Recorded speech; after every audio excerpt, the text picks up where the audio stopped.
Good afternoon, everybody. How you guys doing today? I'm happy that this didn't land on April 1st. I was thinking about that the other day because then you can't take anything seriously. But yeah, this is going to be the one for April where we hang out for a little bit. I can only go until 12:45 today because I got some stuff with family I got to take care of and then some other stuff afterwards, which I don't know where that's going to lead, so not even going to hint on it. I asked for some questions. I got some questions. Some of them were pretty interesting. Some of them were very specific. Some of them were very predictable, but they were going to be fun to answer anyways. I thought that was kind of a different way to do things, ask in advance instead of just riffing as we go in here. So it looks like everything's good. Daniel, how are you doing? You know what? Since Daniel's in here, I may as well lead with the one question that I know he'll like. That'd be pretty funny. Cheers, Greg. How are you guys doing? Cool. Yeah, my thing has been all messed up. I switched from one internet provider to the other, and my upload speed basically went to 25%, and everything else is supposed to be exactly the same. So, if it cuts in and out, this is our first test run with it. We'll see how it goes. So, the first question I want to get to here, and then we'll just do it like normal. We can chill out, we can vamp, but I do want to answer the questions that were specifically sent to me. I asked on YouTube, and I didn't get many responses. I got a lot of responses on Instagram, and I don't have nearly as big of a following on Instagram, so I thought that was kind of interesting going forward. Jeff wanted to know, what is your favorite Paul Reed Smith of all time? Well, I thought about this because that was one of the first questions I got. My favorite, or what I think is the best Paul Reed Smith of all time, they might be two different answers. You hear me out. I think the Custom 22 is my favorite. It's either that or the McCarty, the regular McCarty, not the 594. I can't pick between the two of them. If you put a gun to my head, I'd probably say the McCarty, because it's just such a PRS. It's got the PRS scale length. It's got the stop tail, the wraparound rather, and it's just, I really dig those guitars. I think they're super cool. But if we're just looking at things, what I think is the best PRS, I think the one that's obviously the most important to them is any version of the Custom 24, whether it's a 2408 or a CE model. But for me, there's something about the regular McCarty. It's such a good rock guitar. It's such a good rock guitar, but if you turn down the gain, it cleans up really well. And I know a lot of people prefer the 594s, and I like the 594s a lot, don't get me wrong. But the regular McCarty just has a little bit of a different feel, a little bit of a different vibe. And I was looking at one last week, and I just kept thinking in my head, kicking the tires over it. It was a 2009 model for the Experience with a PF09 finish. If you're not a Paul Reed Smith guy, that was a pretty limited finish. It's basically like VOS hand rub nitro on it, and it was a McCarty. But the guy, I could not get the weight of the guitar, which was killing me. And the problem with those are, I know that even though that they're typically light, they can be absolute anvils. And I wasn't going to risk it sight unseen because it was from a private seller, not from a store. And we know how that goes. That could lead to disaster. But yeah, I think my overall favorite Paul Reed Smith guitar. See, I'm thinking about it now because the Custom 22 is great. Probably still the McCarty. That'd be my pick. Okay. Your PRS dealer loves the Custom 22 better than 24. You love your first year McCarty with the McCarty pickups. You would have thought you liked DeVella best. I like DeVella a lot, but I don't think it's my favorite of the PRS guitars. Like, I think of the modern designs that they've had, and the ones that they brought back included with that, like the Swamp Ass Special and the Starla, the Mira, models like that. I kind of put the Bella in that category. So I think it's awesome. And that was the first guitar that kind of blew my mind because I remember playing so many Gibsons, Les Pauls, and they were tanks, you know. And I just chalked it up to also a mahogany body, and it's got a big neck on it. And even like the 60 Slim Tapers, they don't have big necks on them, but they're still like 9-10 pounds, right? I picked up a Bella for the first time at a store called Top 40 Guitars in Santee, California, and I thought like something was wrong, or that they got the wood wrong, because that was just a mahogany hog. So in theory, I thought it'd be really heavy. The thing was like 6 pounds, and it sounded huge. It kind of blew my mind a little bit. It was one of my first experiences with that, of just like, huh, that's pretty incredible that they were able to do that. So there's less hardware on a Bella compared to a Les Paul, so that's part of it. But the two humbucker guitar, well, now they're two humbucker guitars. It used to be a Dynasonic style, and then the humbucker and the bridge. So it's not like you were losing a ton of weight, but the bodies themselves, they're super light. And from there, I just always really liked that guitar. You've never wanted to own a PRS. You don't know why. One of your favorite guitarists has always been a PRS and had to say Tim Mahoney at 311. You know what's really funny about the Tim Mahoney when you mentioned? That was the first PRS I ever played. I bought it home. This was around 2008. I was in Orlando, and I saw it used for like, I think $250. And the baby blue is great. The reason that I didn't keep that guitar, I didn't like that it didn't have a vibrato on it, but it had the 24 frets. It was a great color. It was a great color. But yeah, that's funny you say that. That's really funny you say that. There's some guitars I can't get along with. I think we all know one of them, and it's not a Paul Reed Smith. It's a Gibson. But it's personal preference, and you know, it's about what's comfortable to you.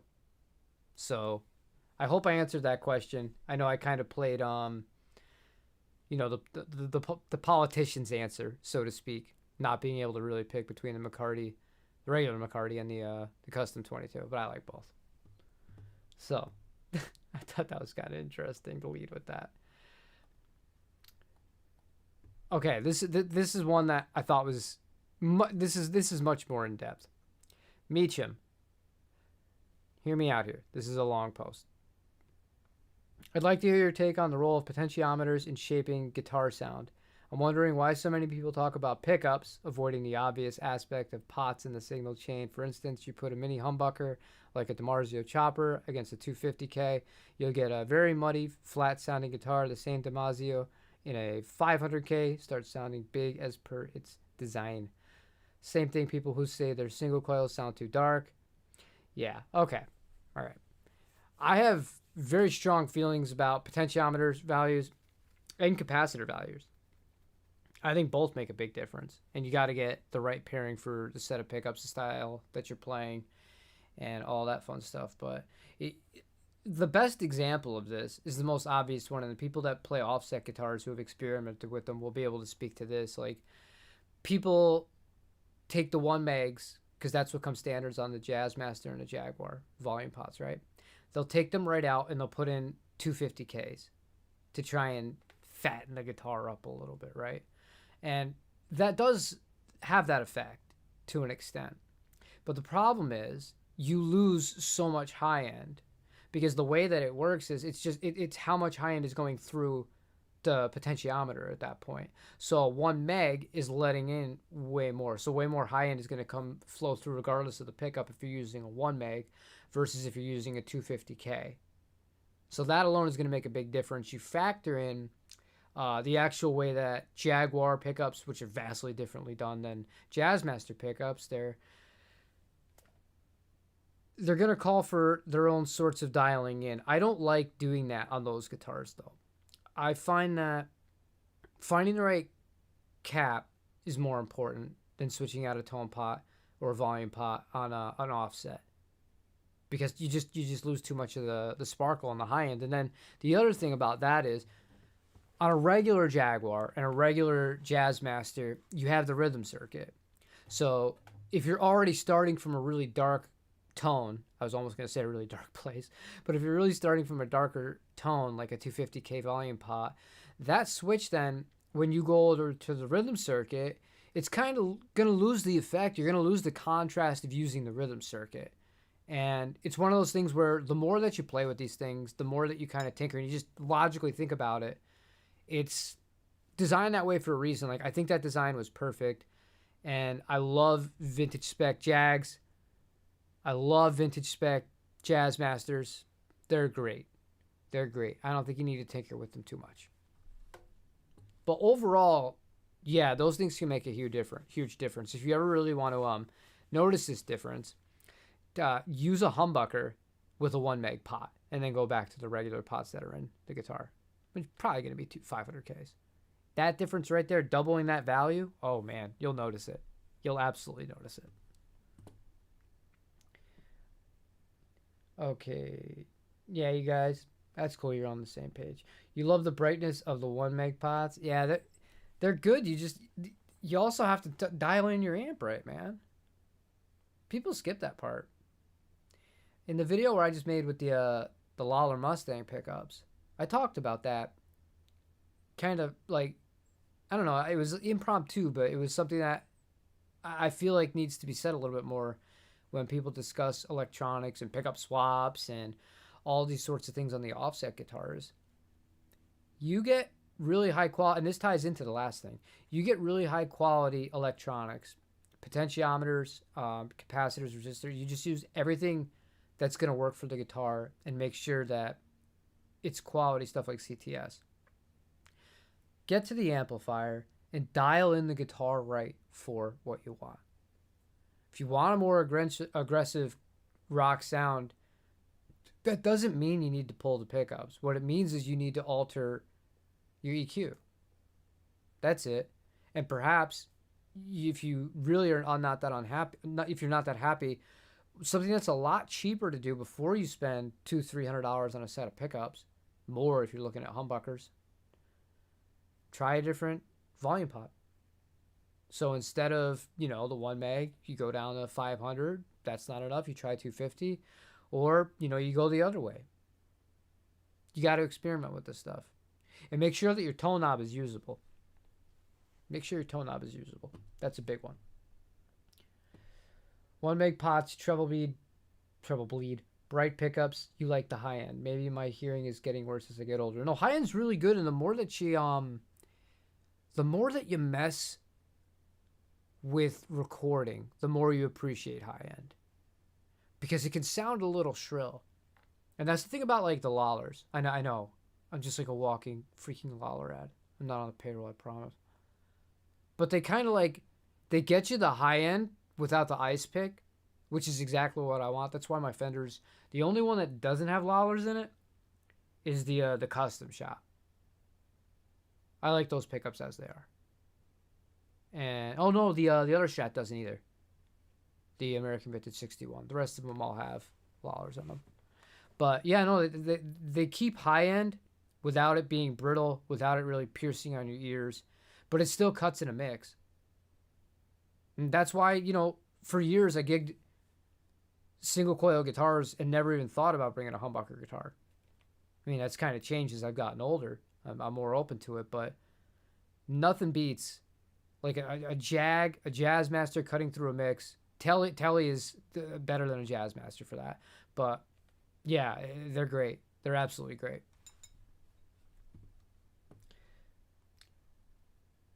Lawler DJ.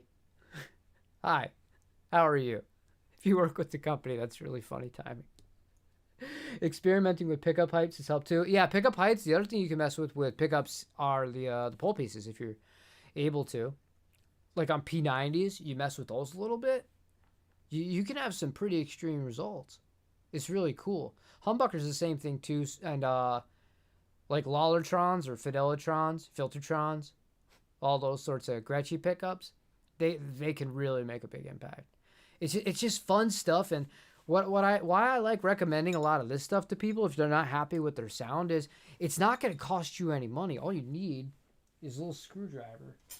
Now, I don't think this is the right size, but something like this, that's it. Just mess with some heights, mess with the magnets. If that doesn't get you where you need to, go from there. Try out a different pot for the volume pot.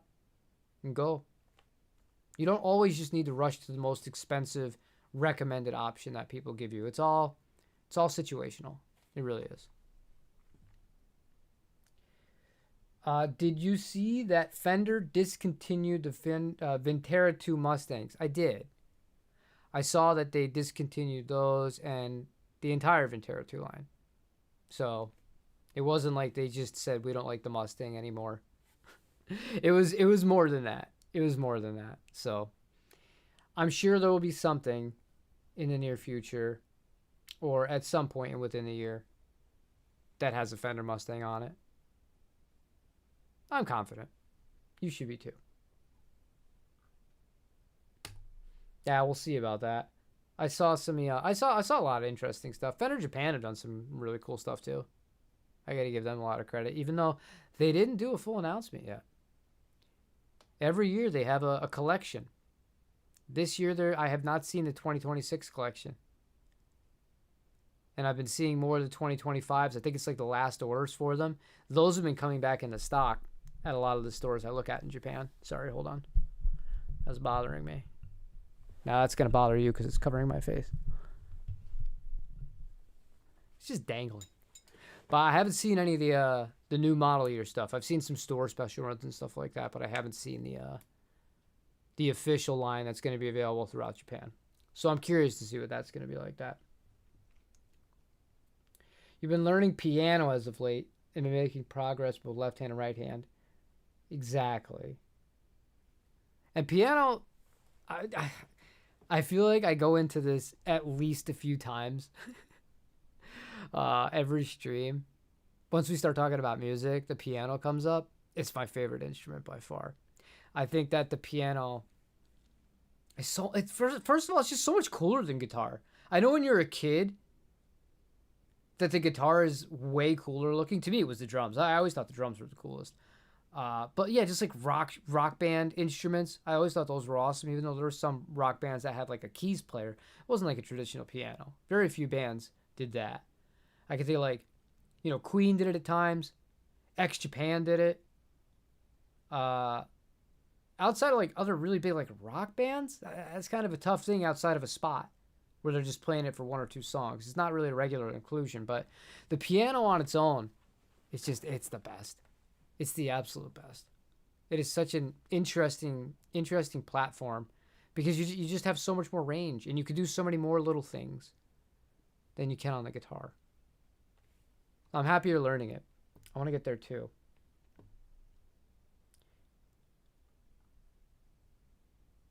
Candy Apple Red and a Bass 6. You've really nailed all the things I like in the world. You think we'll have to wait till NAMM 27 for any Fender updates? No. I don't think you'll have to wait that long. You got to keep one thing in mind. First of all, it is the 75th anniversary of the Telecaster. That is not a small deal to them. I think that there will be more of those. That's first and foremost, which means there'll be a P-Bass too. More P-Basses. Not that matters to that many people that watch this channel, right? But like, I strongly believe we'll see more kind of like throwback teles or unique teles outside of the Ultra that we got, the Cabronitas, and the Player 2, and then they had an American Pro Tool that has binding on it, but they only made it in 3-tone sunburst. Kind of a missed opportunity to me. That would have been dope in some classic tele pastels. You love the piano too. You keep trying to bend. Yeah, well, it's a different sort of approach. You're not necessarily bending per se. But okay, let me get to the next one here. Danny, this was another Instagram guy. If you could only have one Fender offset, which would it be? Now, what do you think? When I think of the Fender offsets, I think of the big three. I know there's been a lot of other models, but between the Jazzmaster, the Jag, and the Mustang, I don't think I have to think that hard about it. This isn't like the PRS answer where I kind of ran around and couldn't make a decision. I knew the answer to this one pretty quick. It's the Jag. If I could only pick one, it's the Jag for sure.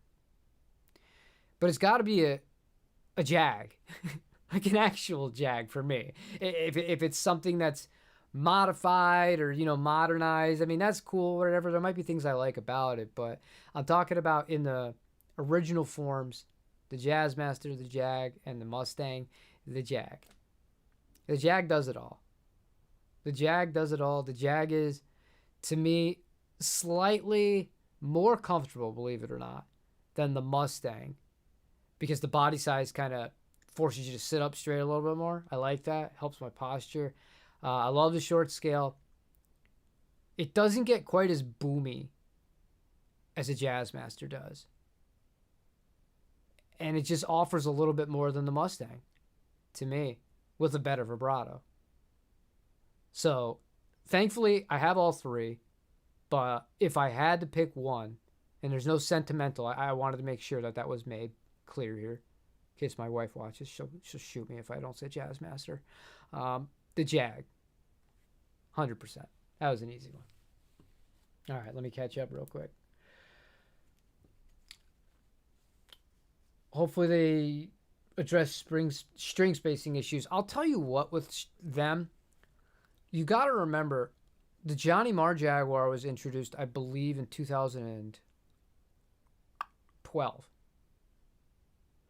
That had string spacing issues until 2018. That was when they made the second version of the bridge with the right string spacing. What I will say, though, is if you're looking at a Jag or a Mustang that has the threaded vintage bridge, it's not a big deal. It's just not. You can compensate for that easily. You just slightly detune, move the strings over a little bit, close them in. Totally doable, totally workable. Whereas with something like a Mustang bridge, yeah, you're kind of limited to that one slot. And I know a lot of people hate the vintage bridge. I don't. As long as it's set up right, I think the vintage bridge is just fine. So it's not something I would worry about. What are the string spacing issues? They're too wide. So what would happen is the bridges would be wider, and then the result of that is at the top of the guitar, the strings would... Let me grab a guitar. It'll be easier to kind of explain this.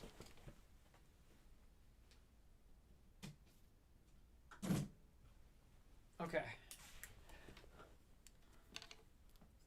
So the strings at the top here, if the string spacing is off, what's going to happen is as you go down the neck, the width is going to expand this way, outward, because the bridge would be too wide. On this one, it's not a problem because it's the correct string spacing, but how this actually results in, you know, how this will affect you, these two strings especially are going to be pushed towards the edge of the fretboard on both sides. So that's not a great playing experience. You can make it work, but it's not ideal. It's 100% not ideal. And it's something that, you know, you would hope at the factory they can get something like that correct the first time around. But I mean, again, if you're using a vintage style bridge, a little bit of dust on there. If you're using a vintage style bridge, you don't have to worry about it as much.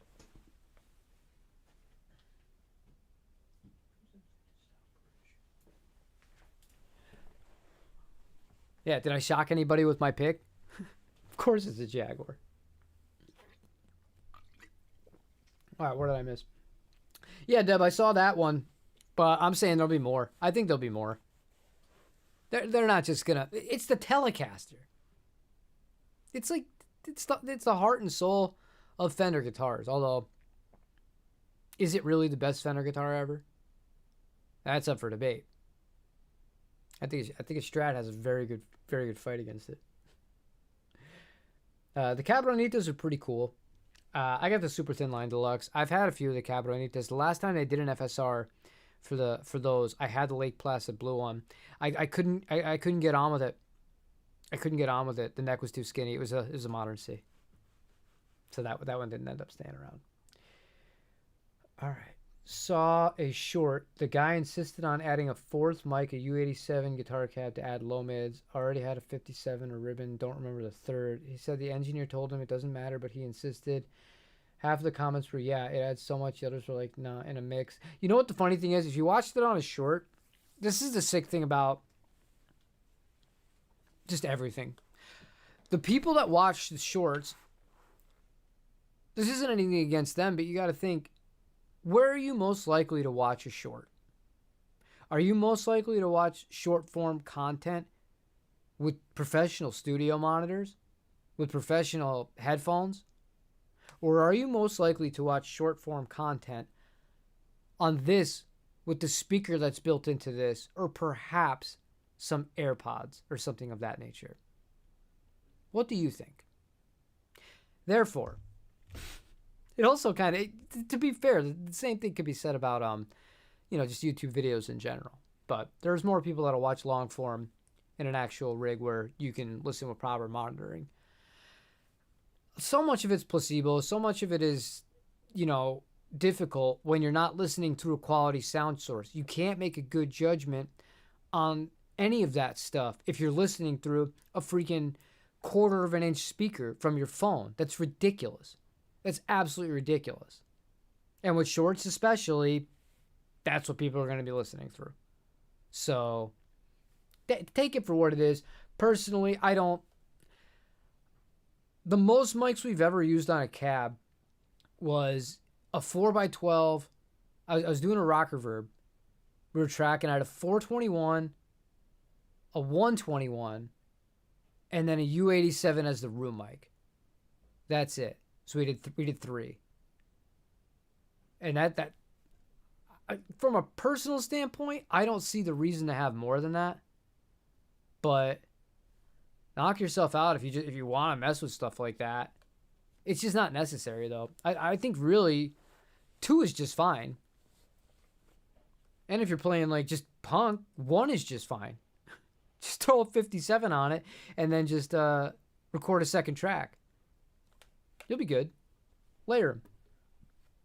But don't just take the same track and double it. That doesn't work.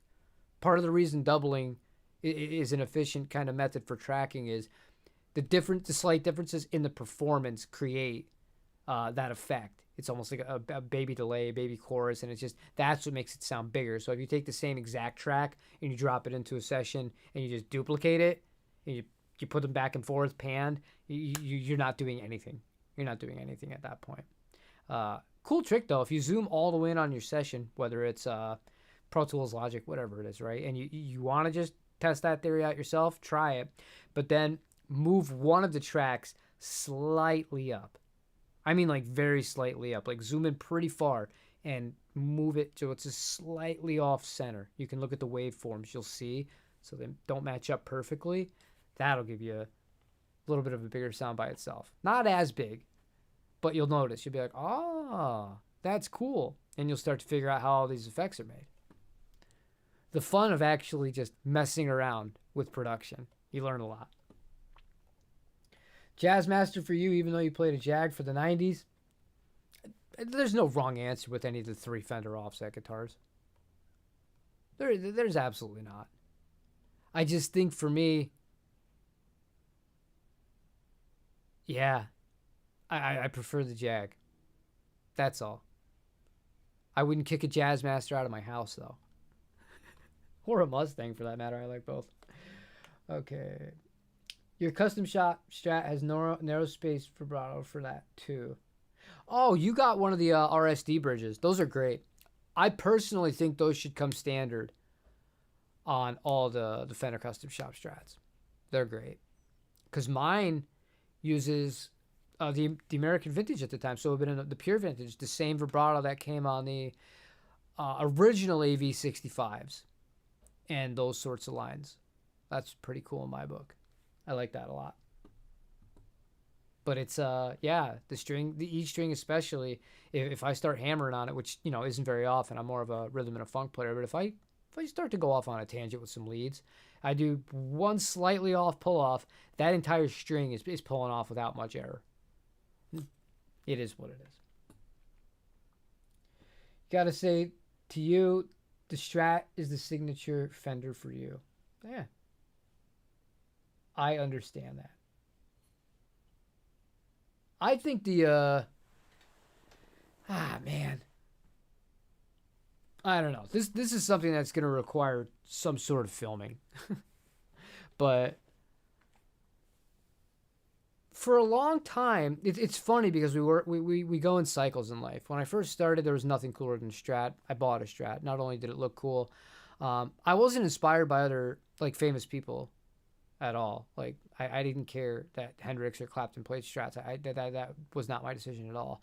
I bought a Strat because the guitarist in the band that I was playing drums for had a Strat, and I had messed with it, and it felt like correct to me based on that. So when I was trying out other guitars, I was like, none of these feel right. Only the Strat feels right, and the Strat looks right. So I bought a Strat, and then I learned the limitations of the Strat, and a lot of it had to do with learning about electronics, learning about pickups, what they can and can't do. And when I first discovered the Telecaster, it was like a whole new world popped up to me. And I thought, wow, this is it. Like, this is everything everyone's talking about. I get it now. And I still love Telecasters, but I found myself back again with the Strat after a long time of not playing them all that much, here and there. And it felt just totally at home for me.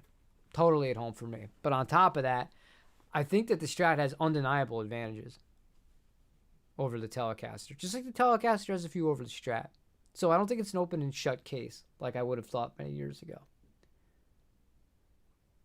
Message retracted. What are you doing, sir? You're going crazy over there, huh? All right, hold on. Your focus right now is on the tele. You love the Paranormal. The Paranormal is a really cool guitar. I like that a lot. The electronics in that are really cool.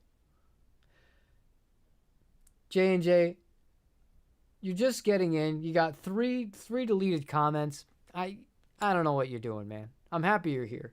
Hope you're not causing a ruckus. You went with a buddy to a guitar center to kill some time, played a ton of guitars. The AV61 was your favorite guitar in the store. That one kind of like shows that it's not just about neck thickness, it's about neck shape. Because there's some guitars that are around that same thickness, but they hurt to play because of the neck shape. I just don't like them. The 61 feels right. It's got like a really good amount of shoulder to it that's not overwhelming. It just feels like an optimized 62 reissue Strat neck. Those are a little too thin for me. The 61 just felt perfect. I loved it. Which is funny because it's the complete opposite as my custom shop that has a large C neck. You started on Strat-like guitars and have had Fender Strats, but you're just not into the Strat, gravitates towards SGs and offsets. Well, you got half of your taste is correct. Offsets are great. You have the RSD, the Mastery, the OG Bridge. I just want to be clear here. I don't care that you play an SG. I just think they're repugnant. And they're uncomfortable. At that point, see, this is where I'm going to get in trouble. If you want to play an SG, just buy a PRS. It's going to stay in tune better. And they look cooler, in my opinion. The RSD, the Mastery, the OG Bridge, and all feel and sound different. There's a place for all of them. Damn, autocorrect. Oh, setup is everything. Yeah. It all matters. And based on what you're saying there, it's the, you're talking about an offset.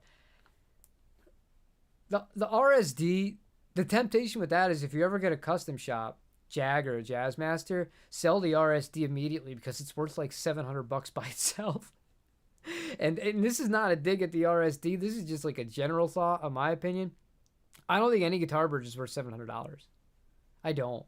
Unless it's made of like, I don't know, like 24 karat gold all the way through and I could melt the thing down to get more of a value from the gold.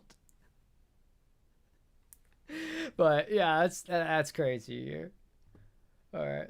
I think I got one or two more left because I unfortunately today, I'm sorry about this, but I am on a limited time because I got some stuff I got to do, but it was important to me that we popped on for at least 45 minutes.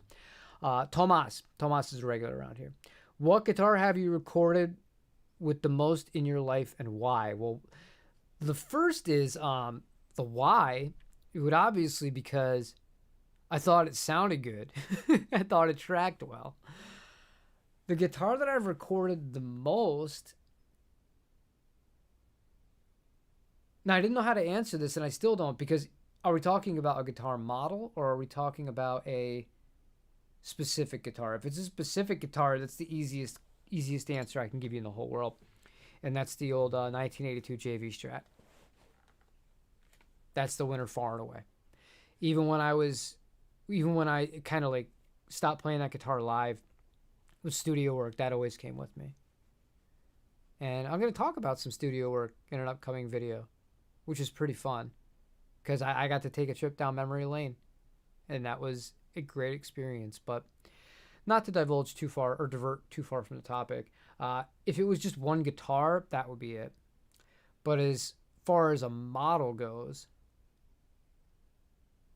that's a toss-up between the Jaguar and the Strat, which I've recorded more with.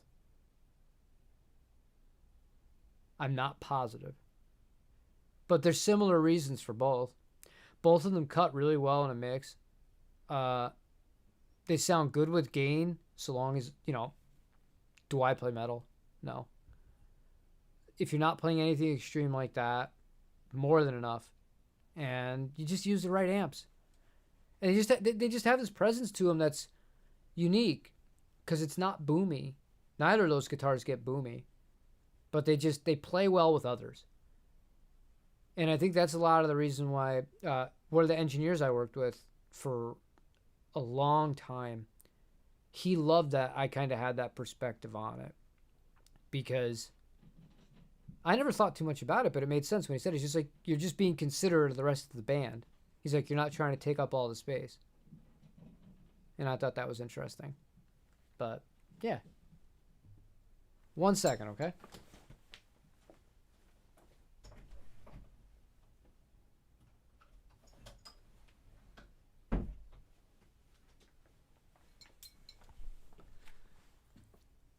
Okay. All right, this will be the last one I'll answer for today. If you had to choose between having one or two high-end guitars or a larger variety of mid-range guitars, which would you pick? One or two higher-end guitars? That's the easiest question you'll ever ask me. Straight up. And that doesn't mean they need to be custom shops. Doesn't mean they need to even be super expensive or brand new. But like the divisor guitars, and Japan ruined it for me, man. Playing Japanese brands that weren't Fenders, even as great as I got two Japanese vintage Fenders, but playing other brands, man, holy crap. Holy crap. The quality of these are just, it's insane. A lot of these brands are doing them by hand, like entirely by hand. And they just knock it out of the ballpark. They absolutely knock it out of the ballpark. So knowing that those are out there in the world, and oftentimes they're undervalued because they don't have the right name on the headstock. I'd much rather have two. Given the ultimatum, I'd much rather have two of those than a bunch of mid-range guitars, personally, at this point. That's just me. If I was running a if I was running a guitar studio, recording studio, holy crap, I might look at things differently, but I might not. I might say, you know what, like, I got two world beater guitars that I know track well. You want to use these? Stop the option paralysis in a way.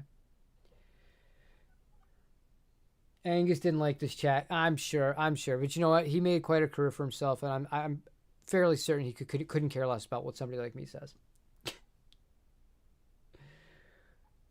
Okay. SG with P90s is magical. There's nothing magical about an SG. What would be magical about an SG would be to just strap them to a rocket and send them off into orbit. All of them. You know, if Gibson really wanted to apologize, you remember when they had to run all those guitars over? Now, Gibson had the opportunity to do the right thing by me. They could have negotiated with the powers that be and said, you know what? We'll accept this. We'll just destroy the SG and we'll never make another one again. They did that? Oh, man. I'd be wearing a Gibson shirt. Just imagine the tank. Oh. It's over all of them. And then any stragglers, you put them on a rocket. You send them out to Mars.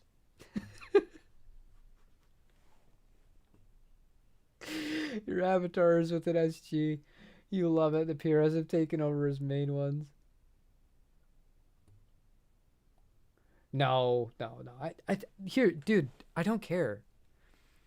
If you couldn't tell I was being hyperbolic there, I don't know what to tell you. I know everything's so serious on the internet, but yeah, I don't love SGs. I don't own an SG, but I don't wish them out of existence. This world has too much crazy stuff going on. I'm not gonna wish anything out of existence. It's yeah. I just don't like. If you love them, that's great for you. I'm happy they work for you. They don't work for me, but yeah, it is what it is.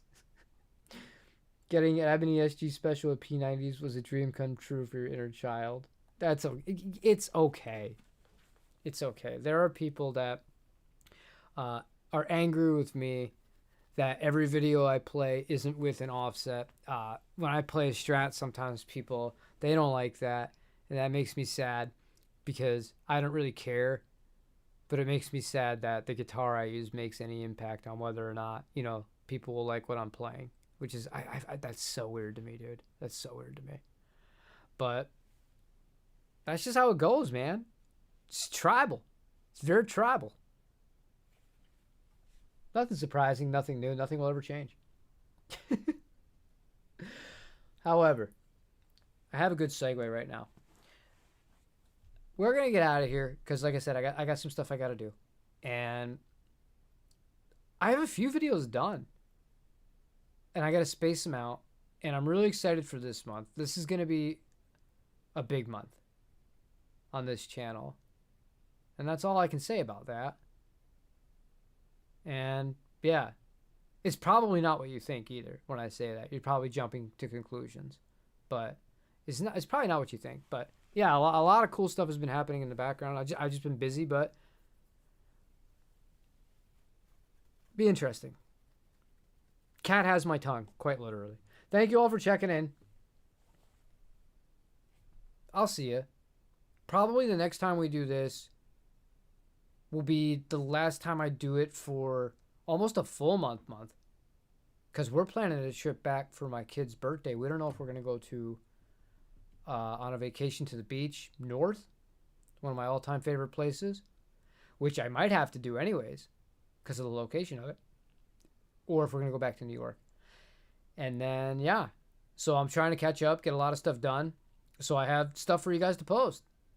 And I'll have a little mini travel rig with me so I can record some stuff while I'm gone. But that's it for today.